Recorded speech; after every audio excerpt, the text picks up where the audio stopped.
ಏತ ನೀರಾವರಿ ಯೋಜನೆ ನೀರಿಗಾಗಿ ರೈತರ ಪ್ರತಿಭಟನೆ.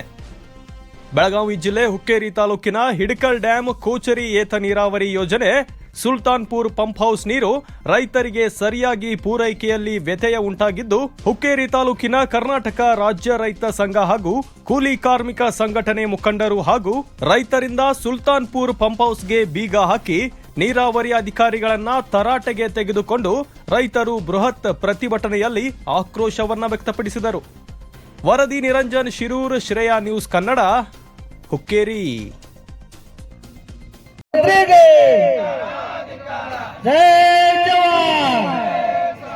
ಬೇಕಪ್ಪ ಬೇಕು, ಬೇಕಪ್ಪ ಬೇಕು. ರೈತರು ಸೋಯಾಬೀನ್ ಎಲ್ಲ ನಾಶ ಇವತ್ತು ಈ ಹಿಂಗಾರು ಬೆಳೆ ಐತಿ, ಅದಕ್ಕೆ ನೀರು ಸಂಪೂರ್ಣ ಬೇಕಾಗಿದೆ ಅನ್ನೋದನ್ನ ನಾವು ಹೋರಾಟ ಮಾಡಕ್ ಬಂದಿದ್ದೇವೆ.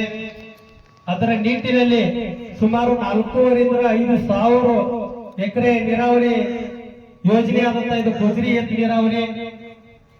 ಈ ನೀರಾವರಿ ನನಗನ್ಸತೈತಿ ಸನ್ಮಾನ್ಯ 2004ರಲ್ಲಿ ಸನ್ಮಾನ್ಯ ಶಶಿಕಾಂತ್ ನಾಯ್ಕ ಮಂತ್ರಿ ಇದ್ದಾಗ ಮಾತ್ರ ಹುಕ್ಕೇರಿ ತಲುಪಿತ್ತು. ಅಲ್ಲಿಂದ ಇಲ್ಲಿ ತನಕ MLA ಈ ಕಡೆ ಕಣ್ ತೆಗೆದಿಲ್ಲ, ಮತ್ತ ಸಚಿವರು ಯಾರು ಕಣ್ ತೆಗೆದಿಲ್ಲ. ಮತ್ತ ನೀರು ಹೋಯ್ತೀವಿ ನೀವು ಈಗ ಅದ್ರ ಸೊಲಗನ ಹೇಳ್ತಾ ಇರೋದು. ಈಗ ಸರ್, ನಮಗ ನಿಮ್ಮ ಮಾತ ನಾವ ಕೇಳಂಗಿಲ್ಲ, ನಿಮ್ ಪ್ರವಚನ ನಮ್ಗೆ ಬೇಡ. ಈಗ ನೀರ್ ಬಿಡಾರೋ ಇಲ್ಲೋ ಅಷ್ಟೇ. ನಮಗ ನೀವು ಕೊದ್ರಿ ತನಕ ನೀರ್ ಹೋದಾಗ ಹೋಗೋದು, ಇಲ್ಲಂತಂದ್ರ ನೀವೇನ ಪೊಲೀಸ್ ಸಿಬ್ಬಂದಿಗಳು ನಮ್ಮ ಅರೆಸ್ಟ್ ಮಾಡ್ಲಿ, ಜೈಲ್ ಹಾಕಿದ್ರೆ ನಿಮ್ಮನ್ನ ಮಾತ್ರ ಇಲ್ಲಿ ಬಿಡೋದು. ಜಾಗ ಬಿಟ್ಟು ಅಳಿಗಾಡಿಸ್ರ ಇದು ರೈತ ಸಂಘ ಅಂತ ಹೇಳ್ತಾರ. ನಮ್ಮ ಕರ್ನಾಟಕ ರಾಜ್ಯ ರೈತ ಸಂಘಕ್ಕೆ, ಕೂಲಿ ಕಾರ್ಮಿಕ ರೈತ ಶಕ್ತಿ ಸಂಘಕ್ಕೆ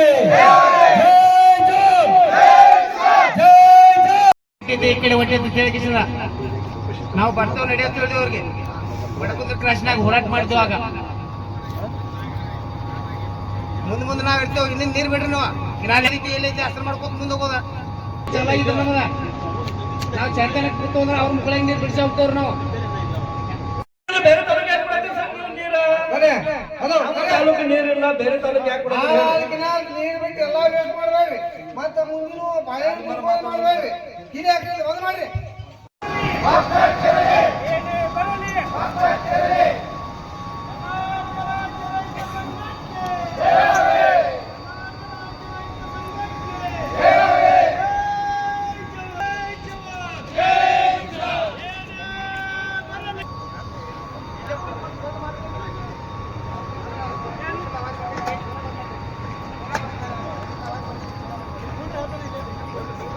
ಬೆಳವಾಡ ಎಷ್ಟು ಕಿಲೋಮೀಟರ್ ಆಗ್ತದೆ ಸರ್? ಸುಲ್ತಾನ್ಪುರದಿಂದ ಬೆಳವಾಡ ಎಷ್ಟು ಕಿಲೋಮೀಟರ್ ಆಗ್ಬೋದು? 8 ಕಿಲೋಮೀಟರ್. ಇದು ನಮ್ದು 9 ಕಿಲೋಮೀಟರ್ ತನಕ ಆಗುತ್ತೆ. ಸುತ್ತಾಕಿಲ್ಲ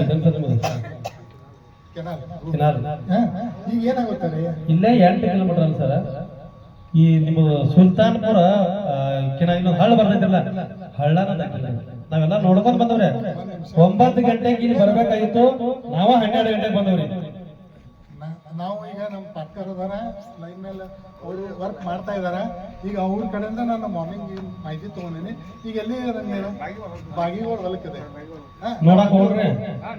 ನೋಡು, ಇಲ್ಲ ಏನಿದ್ದು ನೋಡ್ರಿ, ಏನಾಗುತ್ತೆ ಗೊತ್ತಾ?